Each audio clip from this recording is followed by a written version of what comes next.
he done anything that we can impeach him on yet, or is he still kind of gliding? He breaks laws every day. Yeah, well, impeachment requires high crimes and misdemeanors, and ultimately, of course, the U.S. Senate, ends up being the judge of what constitutes a high crime or a misdemeanor. There's nothing obvious that fits that definition, even though he's clearly breaching the boundaries set by our U.S. Constitution. There isn't a high crime of, a president defined as a high crime of the president exercising unconstitutional powers. So what if he was involved in selling that Senate seat with Blagojevich? That's a good point. Like that guy testified. If it turns out that the president himself was personally involved in either the Blagojevich selling of the Senate seat or involved in offering an administration position to the Senate candidate in Pennsylvania who is running against Arlen Specter. Oh, did I say that? Arlen Specter. Then yes, then you would have a crime committed and a crime that would constitute a high crime, an impeachable crime, an impeachable offense. But at this point, there isn't that evidence yet that we don't have the evidence that's come to light that that's actually occurred. Well, they had somebody testify the other day that he did. That he actually did know with regard to the Blagojevich case. Yes. If that proves to be the case, then there would potentially be an impeachable offense. But again, I haven't seen that testimony, so I don't want to say too much, just not knowing exactly. Supposedly he told the union guy that and sent the union guy to go tell Blagojevich that he wanted that Valerie Jarrett in there. I'd have to review exactly what he said. There's a lot going on last week. You need to catch up. I've heard that same story, and if any of it is legitimate, we ought to pour every resource we have into getting to the truth. Yeah. There's so many things that are happening that, you would think that maybe all of the things that are causing so many Americans to smack their foreheads and say, what's going wrong with our country?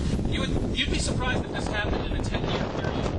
This is all happening in a 2-year period. We have to get this country back. We have to first get a Congress that can stop it, and can stop some of these legislative initiatives. Get a Congress that is actually not going to try to protect you. Because right now, you have had some Republican members in Congress, a good number of them, saying we've got to have investigation. And they wanted an investigation of why the Justice Department dropped the charges against the new Black Panther Party. But this Democrat Congress said we're not interested. We're not interested in following up on that issue. We've got more important things to do. So if we can replace the House and the Senate, if we can get a majority, then we can actually get somebody that give a crap to file a charge against all the stuff he's doing.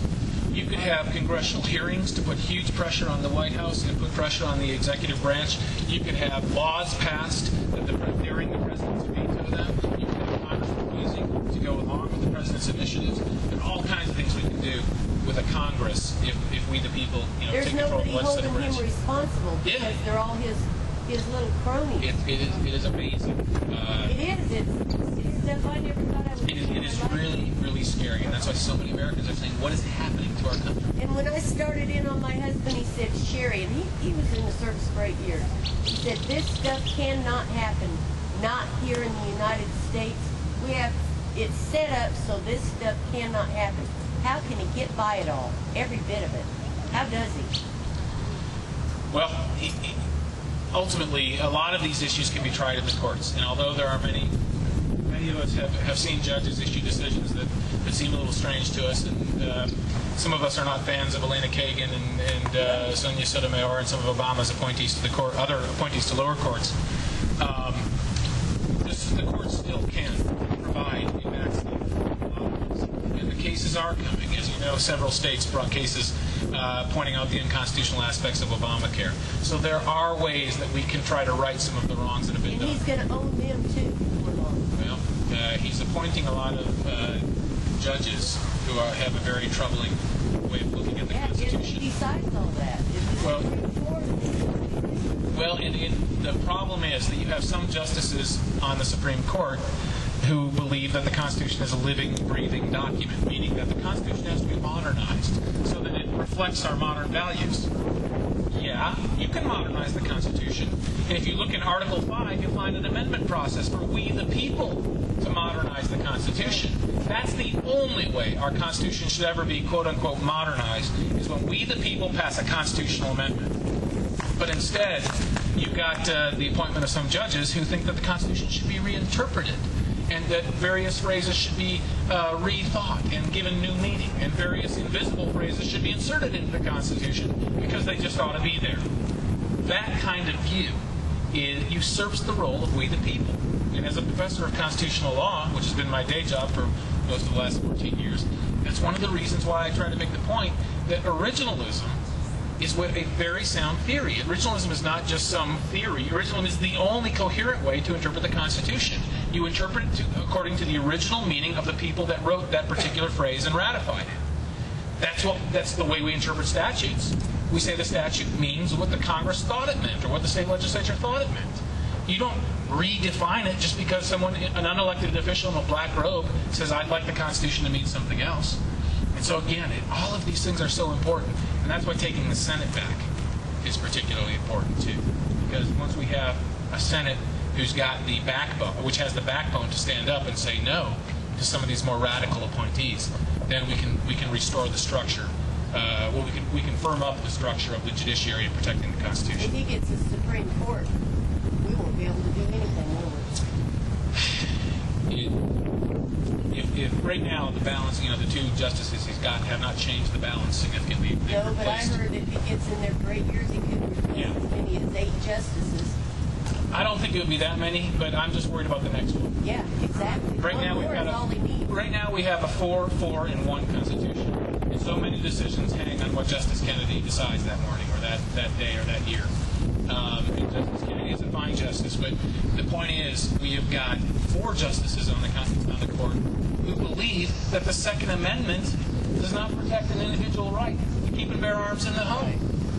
And then, just in the McDonald decision this past week, the question was, is the Second Amendment on the same level as the other rights of the U.S. Constitution? The question is it a fundamental right that applies not only against the federal government, it also applies against the states? It's called incorporation.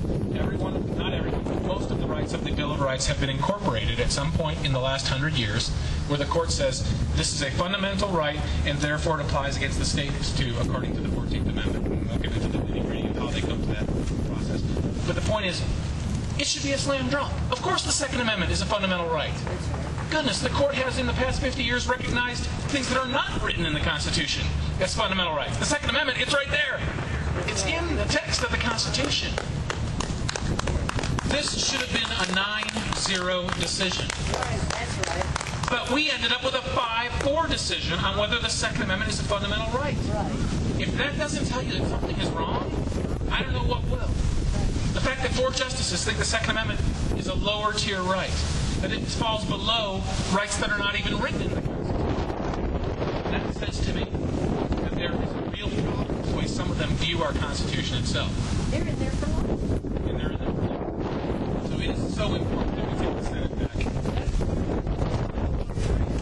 Yeah, Bill of Rights, exactly. Well, if he gets one more, we're just through.